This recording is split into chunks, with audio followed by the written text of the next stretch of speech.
Hello everyone and welcome back to my channel. My name is Zach and today we're going to be talking about ECOMI OMI VeVe stuff as per usual. Probably one of the more important videos I've ever made on this channel.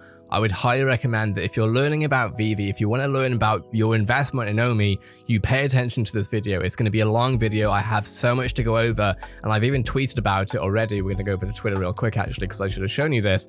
I did say that this is probably going to be one of the most important videos I've ever made. My Twitter is @ZakiZoo. We actually broke 2,000 followers yesterday, so I super appreciate that. And I even tweeted about this. Currently making probably the most important video I've ever made about VeVe, ECOMI, and OMI. I'm used to it, but I understand how it becomes the third place to hundreds of millions of people over time. Excited to share this. And I'm very excited to share this. Now, I'm going to say this is going to be a long video again. The current price 0.00228 on a low of 0.002079 and a high of 0.002373. Now, this video is going to make a lot more sense to you if you really pay attention. We're going to be going over some theories, some ideas, and what's going on with VeVe and the VeVeVERSE specifically. Now, this is going to be really helpful, especially if you haven't been into video games before, because I'm going to be using video games as a really good way to explain what I'm seeing with the VeVeVERSE and what can happen here. It's also important that you don't turn off or switch off if you're not interested about video games, because it is a primary way to explain this, and even more so if you're really bullish on OMI, or even if you're not but you want to learn more and actually pay attention to learning more, of course, then you better understand this, or at least put time into understanding it, because otherwise you simply aren't going to understand your investment as well as you could do, and then you of course won't be happy when things go up and down and up, because you won't understand what's going on. Now, I want to make it very clear that what I'm about to say is not to do with crypto, it's to do with the product at hand that will drive the crypto price over time. So we will not be talking about OMI tokenomics in this video, but we will be talking about the one thing that I understand better than pretty much anything else in this whole crypto NFT space, which is the business behind the products that people are going to be using over the next decades to come. And with that being said, let's jump straight into it. I am very excited because I get to use a lot of references that I have learned over the past few years to talk to you and explain to you what I can see happening very, very soon. We're going to start off by looking at a small little quote, right? A quote of 3 paragraphs roughly that are kind of sentences themselves. And I want to say now that this is not my own quote, but we're going to use it, and there is no heat intended in this quote. I believe in OMI and bullish, but to compare it to companies that are used by 90% of the population is a reach. I see the app being used by millions in the future, but it will never reach Amazon, Apple, Facebook adoption.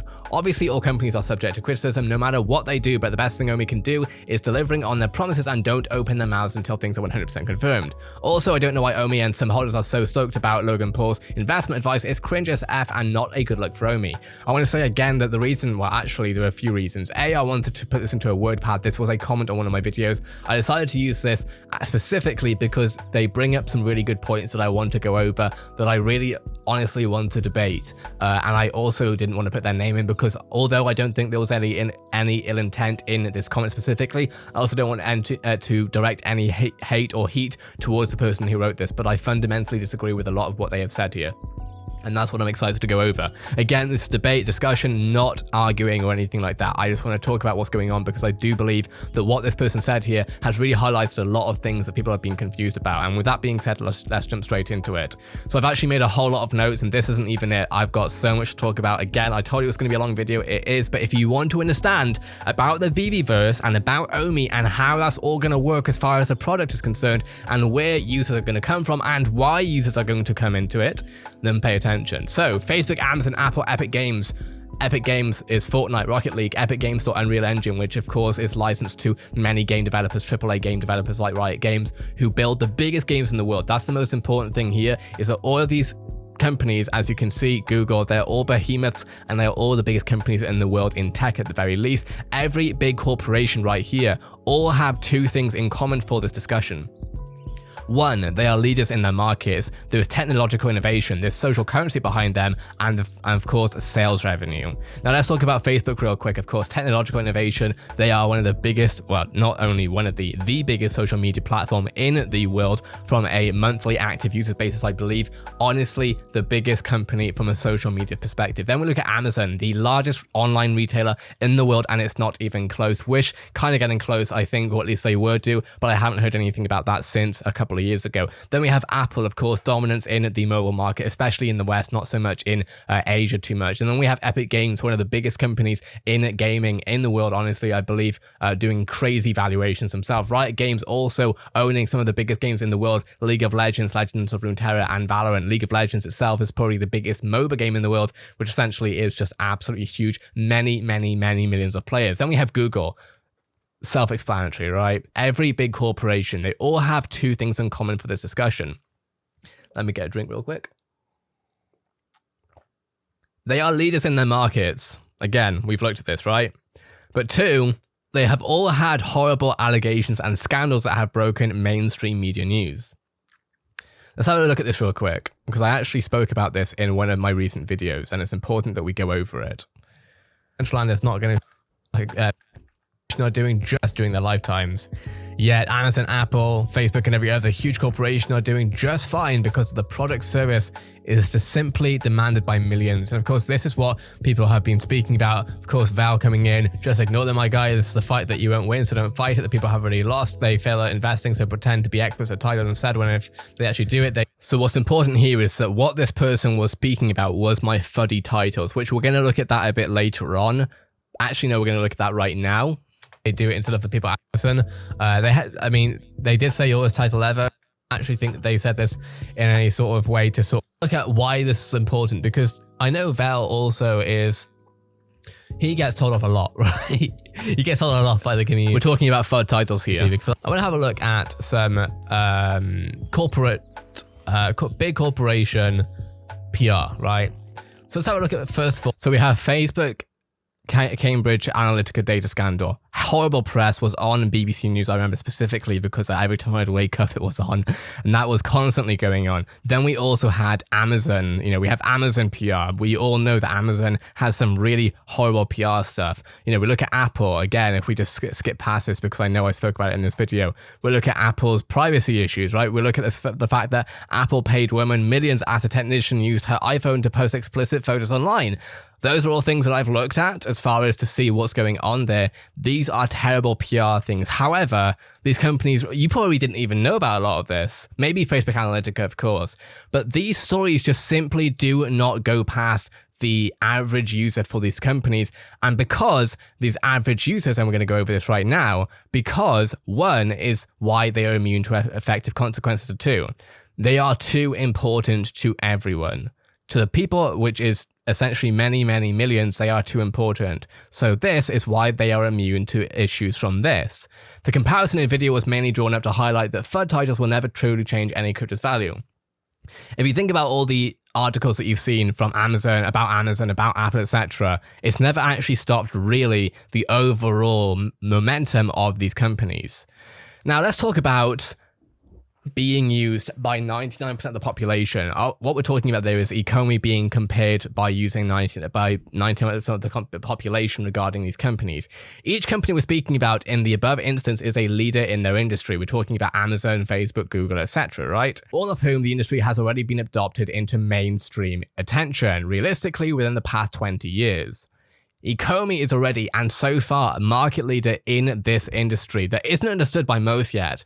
Even more so, an industry that has had real FUD. My titles might be fuddy on that basis, but then we have real FUD surrounding NFTs and crypto, right? We have headlines that have generally shown Charlie Bit My Finger, one of the most popular YouTube videos in the world, being sold as an NFT for a lot of money. In fact, we actually have some articles to look at here for this. Right here, we have Charlie Bit My Me NFT sale. BBC News, and I'm not throwing shade towards them, but I'm just saying this is what mainstream media is picking up. They're picking up things like this. They're picking up things like Beeple. They're picking up things like the CryptoPunks being sold for ridiculous amounts of money. Now, this, as we know, is not what NFTs are all about. NFTs is a much larger picture than this, but of course, as per usual, the FUD gets through first. But my titles talking about what's actually happening here is not going to hurt. In fact, if anything, if people are looking for those FUD titles and clicking on them because they are already about to sell OMI, and then they listen to me talking how bullish I am about it, and I actually explain why I'm bullish, would you rather people, again, who are about to sell OMI, who want confirmation bias, go to my video and see what's actually going on? Which one would you prefer? Augmented reality NFTs have barely hit relevancy, so why would ECOMI be relevant to the mainstream attention yet? The answer is it clearly isn't, right? ECOMI is not mainstream yet. Sure, the ECOMI Twitter recently hit 100,000 followers recently, awesome, and generally grows by about 500 followers per day.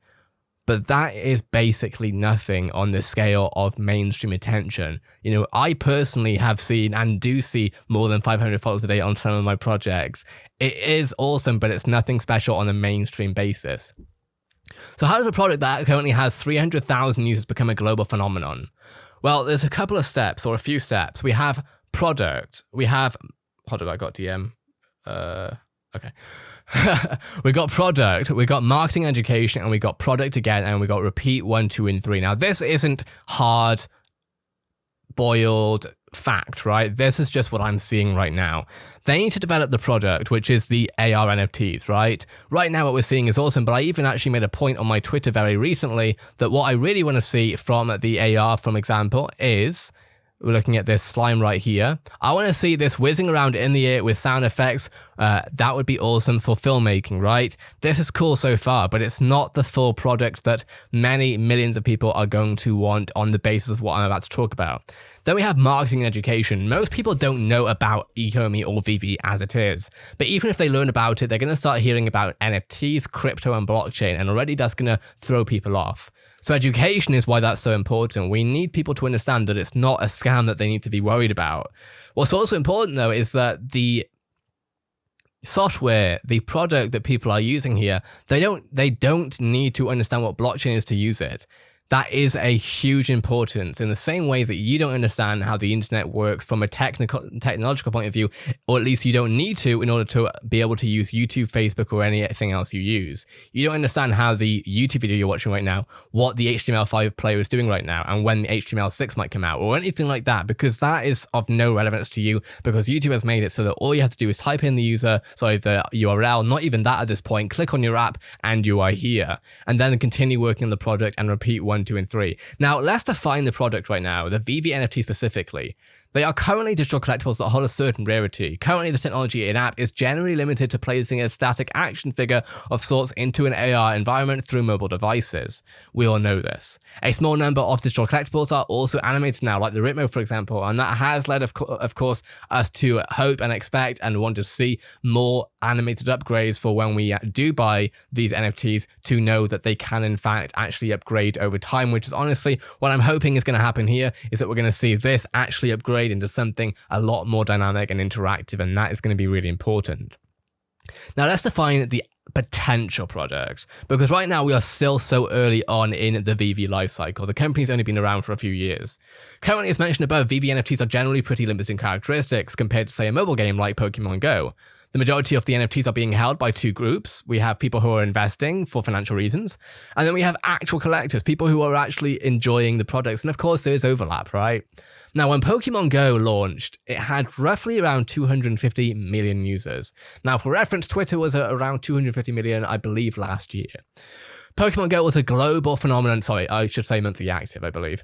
Pokemon Go was a global phenomenon when it launched. It allowed one of the most powerful and historical IPs of all time to take on a new digital life from what we'd seen from decades prior with trading cards, etc. AR was becoming more understood and accessible. You don't have to be able to track anything. You don't have to be able to motion track your AR stuff, because it's done already for you by the engineers over at Pokemon or whoever the technology company that they worked with. Would Pokemon Go perform as well as it did back in the late 90s and 2000s? We all know the answer to that. The product would not have been ready. AR had technically already been invented to some capacity, but no one was using smartphones, nor was it built for smartphones. Now, AR was built, and we actually have an article here to look at real quick. We're not going to look at the entire article, but it actually started becoming a thing back in 1957 when someone invented the Sensorama, which delivered visual sounds, vibration, and smell to the viewer. Of course, it wasn't computer controlled, but it was the first example of an attempt at adding additional data to an experience. Now, imagine Pokemon trying to turn up something even back in 2000. It would not have happened, because even if the technology was there, people were not ready for it. This was also at the time when the internet was a so-called fad. 25 years later, Pokemon Go boomed at a similar time to Snapchat when augmented reality was becoming a lot more user-friendly and understood. The technology wasn't understood, but the product was. People could easily get into Pokemon Go no matter what their age, no matter anything else, and honestly, probably quite a few people learned how to use or AR and get accustomed to it through Pokemon Go because it was so easy and simple to use through mobile devices. But it wouldn't have worked the same way even when iPhone first started, because I don't believe the AR technology would have been there back then in those years. Now, VeVe NFT AR specifically is early. People are slowly, as in us, we're slowly wrapping our heads around new possibilities with the information overload, of course, that stems from the internet now being used by most people. The only reason why we know about this is because, of course, like you would have mouthed, the internet in some capacity, someone would have told you, whether it's a YouTuber, a friend, or whatever. What are the possibilities? Well, collectibles are phase one, and I truly believe that. I truly believe that collectibles are only part of this. As far as being the static collectibles that we see, I truly believe that there's a lot more to this, and I'm hoping, and the important thing is that VeVe is actually going to have to build this. We are not here yet, and I'm not saying that we should be bullish on OMI for it being here, because it currently isn't, and ECOMI are going to have to work on this for decades to come, which I believe is the plan. VeVeVERSE is phase two, and it will be a AAA live service MMO, and this is why I am so glad that I spent so long and essentially didn't listen to a lot of people telling me to stop playing video games, because I would not have understood anything that I'm talking about if I hadn't played video games, and more than played video games, actually learned the social behind it. Every AAA live service multiplayer has or has had hundreds of millions of users. Now, if you don't know what a AAA live service multiplayer is, it's like basically the most popular multiplayers out there. If you think about a multiplayer that's developed by one of the biggest companies out there, it's a AAA live service multiplayer. So essentially, AAA means high budget generally, right? High budget, lots of people working on it. Live service means that it's continuously being updated. So Fortnite, for example, new seasons every sort of couple of months over the past 3 or 4 years. The same things happen kind of with Call of Duty, where you have DLC every sort of 6 months, I guess, something like that. Apex Legends, like League of Legends, and if you want to go more old school, we have World of Warcraft, RuneScape, etc., right? Everyone, not everyone, but a lot of people will also be able to get this from World of Warcraft, where I believe you had to pay a subscription. MMOs are massively multiplayer online video games. And so I truly believe that the VeVeVERSE is going to become one of these. They create a third place that is a place to hang out socially. To explain, we have to use Oldenburg's theory, and this is where things get a little bit more written up, a little bit more complex, dynamic, but hopefully exciting if you are interested in what's going on here. So the first place is your home environment. You sleep, you eat, and you generally unwind here. The second place is your work environment. You work here. This is not where you relax, but build income through work, services, networking, etc. And the third place is where you socialize. It's a second home to the environment. To the home environment. Now, I know already a lot of you are like, what the hell are you numbering places for? What the heck does this mean? Well, thankfully, we actually have a good old Wikipedia article to go off here, because it is incredibly important. And this is something that I used to invest, I would say, earlier on in other projects that has made me do very well, let's say. In community building, the third place is a social surrounding separate from the two usual social environments of home, which is the first place. So home is the first place. Where you live is your first place. It's where you wake up, you eat, you sleep.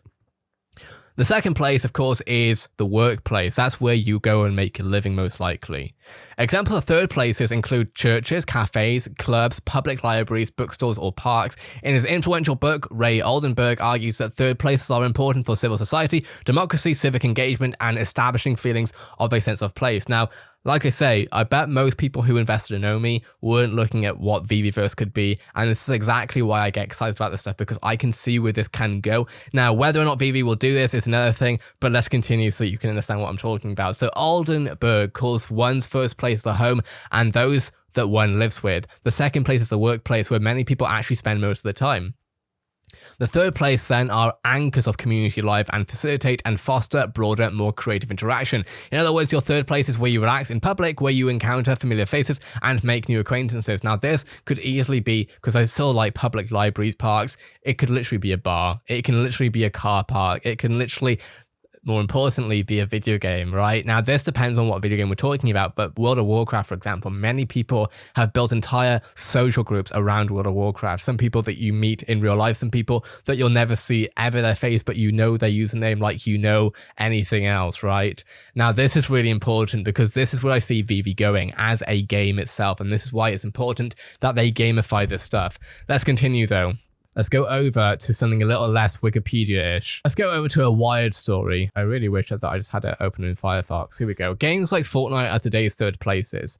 Again, it doesn't matter if you're not interested in Fortnite. It doesn't matter if you dislike Fortnite. What's important is that you understand the concept here. As the online game is proving with Travis Scott and Party Royale, bear in mind this was posted back in 2020. In fact, in the second quarter of 2020, digital places are every bit as legitimate as their analog counterparts. When a Titan-sized Travis Scott avatar landed in Fortnite between the first beat bars of sticker mode, what they're getting at here essentially is that in game we saw Travis Scott, and in fact, this is going to be a video that I'm actually going to have to edit in it. Okay. The best way to explain this is to show you what's going on here. So this is a Fortnite island. For those of you who don't like Fortnite or who've never really looked at it, essentially you drop into an island and you have to be the last person standing. But that's not necessarily the case anymore. They've changed it. So that's still the general motive of the game, is to be the last person standing, to have that competitiveness. But because there were so many people of a certain age and certain demographic that were playing Fortnite had started doing things way outside of the Battle Royale mode. And so now we're seeing concerts by some of the biggest artists in the world finally being implemented into the Fortnite world, so that many millions of players can get involved and can enjoy this. So all these players right here, these are real players, right? These are people, and I know this because I also partook in the event, right? And I spoke with friends and we were playing around with it and we were dancing, because you can dance in Fortnite. And what they literally did was essentially built a concert within the game itself. So we had players right here go to a newly made stage. They made a new stage for it. They put this Astro World graphic up here, and eventually Travis Scott ended up actually walking around in the Fortnite universe. And essentially players were able to talk, they were able to dance, sing, etc. along with Travis Scott. Maybe not physically, but they were able to be part of an event. And this literally gives me goosebumps because I was a part of this. I was here when they did this. This was one of the most interactive online concerts that ever became a thing. And I believe it also shattered records for the most people to ever attend a concert in the world because of the accessibility and scalability of this. In fact, I believe that ESPN even spoke about it. Billboard's Travis Scott's Astronomical drew more than 45 million viewers. Music industry sources told Billboard an artist's fee for such a performance could be $50,000 to $350,000 for performance in a video game, with Travis Scott potentially commanding $500,000. So already we're seeing where artists and celebrities are getting their reason for it. Whether it was the gaming community or people that don't even play games, there was definitely a sense of people around the world right now are locked in and focused. I watched it and I raged out till I passed out. I'd do it again for sure. This was just level 1. Now, this is really important, and again, it gives me goosebumps, but let's continue. Here we go. Games don't need to be designed as third places to become them. Gamers don't need circuses and bathhouses to feel a sense of place. They don't even need congregation spaces. For millennials who love video games but hate talking on the phone, absent-minded gabbing on Apex Legends voice chat, or even over the chat app Discord, which is basically, actually no, I think everyone here will know Discord, comes naturally. Voice chat isn't as contrived or heavy-handed as planned intentional phone call. It's as casual and engaging as two friends running into each other at the corner coffee shop. What this third place atmosphere, Apex Legends, Overwatch, and Call of Duty Modern Warfare are more than the sum of their shooting mechanics. They're places where friends can reliably find each other just like they could at the local watering hole in the days before texting and phone tracker apps. Now, this is important because this, I believe, is what VeVeVERSE needs to become. It needs to become a place that people can interact with and hang out with. And that is way more than having an action figure on your table. Now we're going to have a look at Party Royale and how multiple IPs can develop in one space. And we're going to look at this right now. So if we go over to, which one would it be? This one. Welcome to Party Royale. This is a trailer that Fortnite put out a year ago. And this was the first ever entry Fortnite to be more than a shooting game. In this part of Fortnite, you simply cannot shoot people. You can't hurt people, you can't do anything. The only thing you can do is play around, play custom games, run around with kites, do races, play football, do archery, play, ATK races, listen to concerts with, that's Dylan Francis right there, I believe. Is that his name? I think so.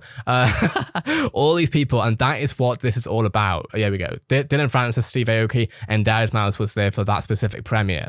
Now, this is what Fortnite has become after being a zombie survival game. And that is really important because if we have a look at all the collab trailers, which is important, which we'll see right, I believe it's here.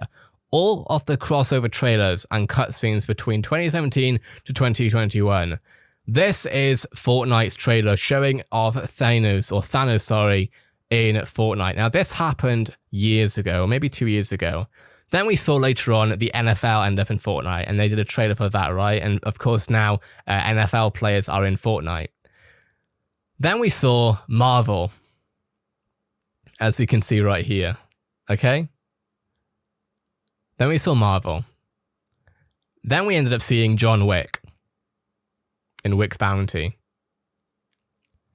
Now, a lot of people got annoyed about this because they're like, oh, this is too much collaboration, but this was only the beginning.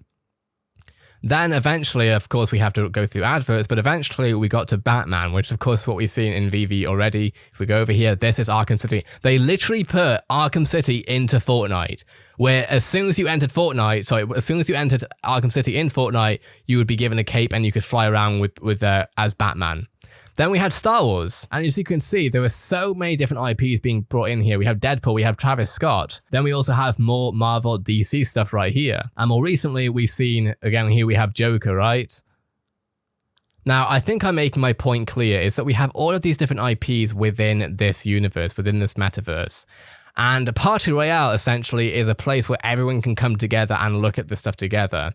We also, I'm not going to show it because I think I've made my point already. We also have Rambo now in Warzone because, you know, these IPs have noticed that Fortnite isn't the only game that can do this. In fact, it's not the only third place that can do this. And that's why Warzone, of course, having many millennials and Gen X on the game, you know, Rambo is and I believe also Terminator was there too. They're now within the actual game itself. And in my opinion, VeVe is Fortnite Party Royale 2.0.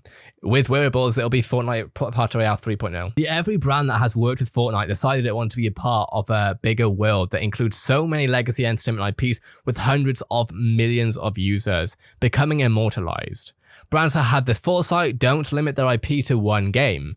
And this is where, I can't even remember what I was, oh, I remember now. So Fortnite recently added Rick and Morty, and I spoke about this because I genuinely believe that this means that we're going to see Rick and Morty as well within VeVe as, you know, animated, hopefully, NFTs. So Rick and Morty have entered Fortnite. Will not be surprised when we see Rick and Morty NFTs on VeVe. Any IP that wants to be in Fortnite wants to be a part of something so much bigger. It is what it is. Now, we're finally going to get to probably the most important part of this video, and this is going to be the first video in a series of videos talking about the VeVeVERSE. The metaverse, what it is, where to find it, and who will build it. Now, this was made by Matthew Bohr. I believe, let's go over to Matthew Bohr real quick on his Twitter so you can see who he is. Actually, I think his thing is Bohr Matthew on his @ Here we go.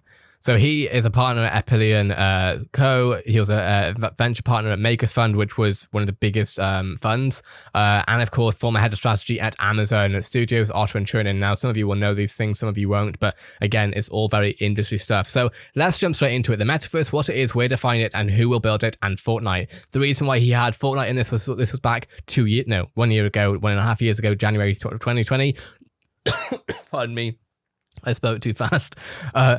No other games were doing what Fortnite was doing at this time, but by now, I think he would update this with Roblox potentially as well because of what Roblox is doing. Now, this is an incredibly long article, and we're not going to go through all of it right now, although I would highly recommend that you read through it because this is incredibly important towards VeVeVERSE stuff.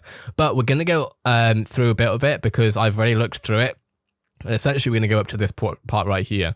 So let's jump straight into it. An introduction. Technology frequently produces surprises that nobody predicts. However, the biggest developments are often anticipated decades in advance. In 1945, Vannevar Bush described what he called the Memex, or the Memex, whatever, a single device that would store all books, records, and communications and mechanically link them together by association.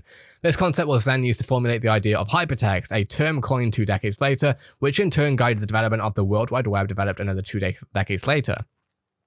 And this is why also I brought up the fact that all the companies that we were seeing, Amazon, Google, etc., really only became a thing 20 years ago, roughly. The streaming wars have only just begun, yet the first streaming video took place more than 25 years ago. What's more, many of the attributes of this so-called war have been hypothesized for decades, such as virtually infinite supplies of content, on-demand playback, interactivity, dynamic and personalized ads, and the value of converging content with distribution.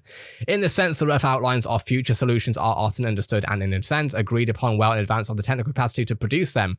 Still, it's often impossible to predict how they'll fall into place, which features matter more or less, what sort of governance models or competitive dynamics will drive them, or what new experiences will be produced. By the time Netflix launched its streaming service, much of Hollywood knew that the future of television was online. IPTV had been deployed in the late 1999s. The challenge was timing and how to package such a service. It took another 10 years for Hollywood to accept all of the channels, genres, and content needs to be collapsed into a single app/brand. The popularity of video game broadcasting and YouTubers still elude many in the media industry, as does the idea that the best way to monetize content might be give it away for free and charge for optional 99-cent items of no consequential values. This makes me smile because this is what I saw so much within gaming, and this is why I'm so excited for VeVeVERSE, because I see so many parallels between 2010 gaming and even previous to that, and where it is now, where it's essentially become mainstream, right? Anyway, continuing. The acquisition of media conglomerate Time Warner by landline internet giant AOL was set in 2000 based on the idea media and tech distribution needed to converge, but was unwound in 2009 after it failed to produce much benefit. 9 years later, it was then bought by mobile internet giant AT&T under the same premise. While many technologists imagine some sort of personal computer, its attributes and timing were so unpredictable that Microsoft dominated the PC era that began in the 1990s rather than the mainframe dominator IBM. And of course, a lot of us will remember that, unless you're young like myself. And while Microsoft clearly foresaw mobile, it misread the role of the operating system and too much of the hardware, hence the rise of iOS and Android globally, and Microsoft's shift from the OS layer to the app services one. In a similar sense, Steve Jobs' priority for computing were always right. They were just too early and focused on the wrong device. More broadly, the two most dominant cases of the early internet were instant messaging and email, and yet the importances of social app networks was still unexpected until the late 2000s. And for that matter, all of the prerequisites for building Facebook existing pre-Y2K, but Facebook didn't come along until 2000, and even then it was an accident. Since the late 1970s and early 1980s, many of those in the technology community have imagined a future state of, if not quasi-successor to, the internet called the Metaverse. And it would revolutionize not just the infrastructure layer of the digital world, but also much of the physical one, as well as the services and platforms atop them, how they work, and what they sell. Although the full version of the Metaverse remains hard to define, seemingly fantastical, and decades away, the pieces have started to feel very real. And as always with the sort of change, its arc is as long and unpredictable as its end state is lucrative. To this end, the Metaverse has become the new macro goal for many of the world's tech giants. As I outlined in February 2019, it is the express goal of Epic Games, maker of the Unreal Engine and Fortnite. It is also the driver behind Facebook's purchase of Oculus VR and its newly announced Horizon Virtual World meeting space, and among many, many other projects such as AR glasses and brain-to-machine communications. The tens of billions that will be spent on cloud gaming over the next decade too is based on the belief that such technologies will underpin our online-offline future. I'm hoping that this part makes sense to you from a VeVeVERSE point of view. Ultimately, you'll find many of the same items in the offices of big tech CEOs. However, the most well-worn is likely to be a copy of Neil Stephenson's Snow Crash, which first described and essentially coined the terms metaverse and avatar, and there are many reasons why. So what is the metaverse? Again, we're not that far away from finishing. The most common conceptions of the metaverse stem from science fiction. Here, the metaverse is typically portrayed as a sort of digital jacked-in internet, a manifestation of actual reality, but one based in a virtual, often theme park-like worlds, such those portrayed in Ready Player One and The Matrix. And while these sorts of experiences are likely to be an aspect of the metaverse, this conception is limited in the same way movies like Tron portrayed the internet as a literal digital information superhighway of bits. Just as it was hard to envision the 1982 what the internet or 2020 would be, and harder still to communicate it to those who had never even logged onto it at that time, we really don't know how to describe the metaverse. However, we can identify core attributes, and of course this is really important about logging on to the internet, right? The metaverse, we think, will be persistent, which is to say it never resets or pauses or ends, it just continues indefinitely. It's be synchronous and live. Even though pre-scheduled and self-contained events will happen, just as they do in real life, the metaverse will be a living experience that exists consistently for everyone and in real time. Have no real cap to concurrent participations with an individual sense of presence. everyone can be a part of the metaverse and participate in a specific event, place, activity together at the same time with individual agency. Be a fully functioning economy. Individuals and businesses will be able to create, own, invest, sell, and be rewarded for an incredibly wide range of work that produces value that is recognized by others. Does this not sound like a crypto-based metaverse to you? Because it bloody well does to me. Be an experience that spans both the digital and physical worlds, private and public network experiences, and open and closed platforms. 6. Offer unprecedented interoperability of data, digital items, assets, content, and so on across of each of these experiences. Your Counter-Strike gun skin, for example, could be used to decorate a gun in Fortnite, or be gifted to a friend on/through Facebook. Similarly, a card designed for Rocket League or even for Porter's website could be brought over to work in Roblox. Today, the digital world basically acts as though it were a mall where every store used its own currency, required proprietary ID cards, had proprietary units of measurement for things like shoes or colors and different dress codes, etc. Does this not make any sense to you? Because it makes a lot of sense to me, right? Be populated by content experiences created and operated by an incredibly wide range of contributors, some of whom are independent individuals, while others might be informally organized groups or commercially focused enterprises. Now, this part right here, that gets a bit more difficult or complex with VeVe, because of course VeVe is about premium digital license collectibles. But moving forward, amalgamating the world's largest IPs within the VeVeVERSE, which is literally what we're trying to see, right? If VeVe executes this properly, it will bring more users than any MMO ever had, essentially building its own MMO. This is really important, right? The more IPs that we see, and more so the more gamification, the more social currency that we see in VeVe, the larger this will be. And the more people that use this, the more people that are interested in this through marketing and through everything that we have not yet seen, it's all to be awaited. And this is why I'm not saying that VeVeVERSE will be this. What I'm saying is it can be this. Of course, all of this is open to ECOMI to do, and it's all very early on. But this is what I personally see. I see a new digital world that we have already seen early iterations of, from Fortnite, through Facebook, through World of Warcraft. The social third place is what I'm looking towards, and this is what I want VeVe to create. Now, if they don't create it, I'll be talking about the project that does create it. So I'm not saying this is about VeVe specifically, but it's very likely to be VeVe based on what we're seeing right now. Very quickly, I also want to go over something that this person ages ago with the comment that we were talking about. Also, I don't know why OMI and some holders are so stoked about Logan Paul's invest. Advice is cringe as F and not good luck for OMI. And my response to this, quite simply, his advocacy for OMI is social currency for a niche group of investors who have never heard anyone with any sort of mainstream relevance really speak about their investment here, right? Talking about its potential can be seen as cringe to some, honestly, as can anything be labeled cringe to label it not valuable. They spoke about price, and when I'm talking about they spoke about price, Logan Paul and the person who was on his podcast spoke about price, but they also spoke about IP licensing with Pokemon. I'm not sure that they are day trading this with zero awareness of it. They might be. But if they're talking about Pokemon, they most likely honestly listen to some YouTubers talking about it, is my guess, and so learned about it from there. Now that tells us that they're listening and that they're actually not trying to day trade this. Regardless of that though, I don't think it's cringe. I think when influencers talk about this stuff, it is huge. And it's not going to change. It's not going to hurt the value of the crypto whatsoever. It might manipulate it, which is why we're seeing a correction right now, but it's not necessarily going to change the actual value. If anything, it just brings more awareness over time, which is what a lot of people, I think that might be one of Vel's most viewed videos from what I saw, because it was recommended to me not long ago, where he showed Logan Paul talking about OMI, and that itself will have brought maybe some people who again have sold already, but it will have brought people in who aren't going to be selling and will be holding for the time of their lives, basically. So this is everything I had to say about the VeVeVERSE, and I would love to hear your take on it. I will be talking more about this. Unfortunately, as you can tell from everything I've spoken about, it's a 40-minute video of me basically talking non-stop, right? That there is a lot to go over here, and I have a lot to talk about, because I truly do believe that I haven't done the best job yet of explaining what I'm thinking. It's taken me a while to actually learn what everything is going on here, to listen to the interviews, to understand what Trevor and the team, I'm talking about Trevor because he's the ECOMI content lead producer, so he has a huge hand in content production, obviously, at ECOMI for VeVe.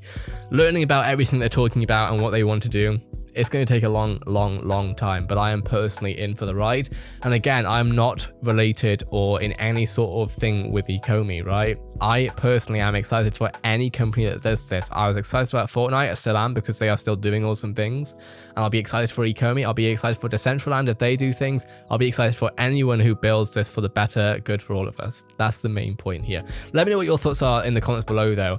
This is also why this doesn't really mean a lot to me. You know, I'm not worried about this, because right now we don't really have the information that we need to even really, this is just so early on. It's so early on. Let me know what your thoughts are in the comments below. Hopefully this video was interesting. If you have any questions, please at me, and more importantly, please comment on this video. I'll try and respond. I'm going to try and do more responses like this. I used this comment specifically because it was so helpful, only to explain my point of view. Again, there's absolutely no heat intended towards this person whatsoever. Pardon me, geez. There's no heat towards this person whatsoever. I truly just wanted to use this as a way to explain my own thoughts and feelings, and I would love to hear your take too. That being said, follow me on Twitter. My Twitter is @ZakiZoo. As you can see, I talk about this stuff all the time, and I really appreciate you watching. Hopefully this video was interesting. Let me know in the comments below. Have a great day, and I'll see you in the next video.